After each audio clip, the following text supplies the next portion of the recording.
Hola, soy Roxana y soy la directora ejecutiva de Kid Power Guatemala.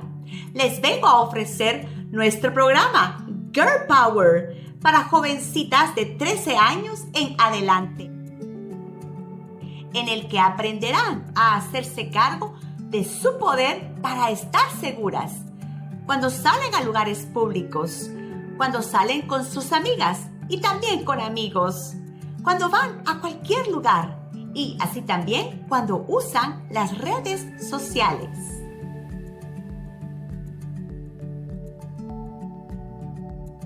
En nuestro programa cubrimos las lecciones ilustradas del libro Girl Power y las practicamos paso a paso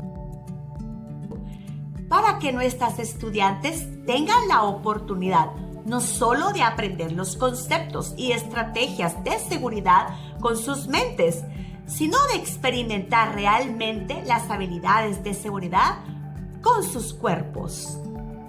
Este será un excelente punto de partida para crear hábitos de práctica que harán mucho más probable que estas habilidades se asimilen de por vida, de modo que formen parte de un presente y un futuro más seguro, feliz y saludable como jóvenes mujeres. Practicaremos juntas cómo decir para, cómo alejarse con atención, calma y confianza, cómo establecer límites, cómo resistir la coacción emocional y cómo proteger sus sentimientos.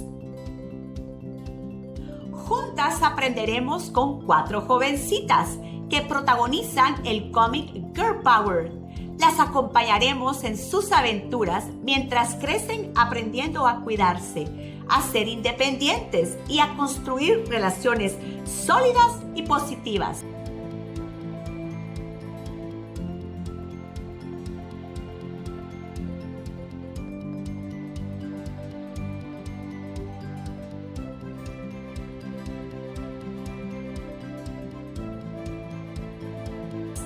Para que cada jovencita descubra y desarrolle su propio Girl Power.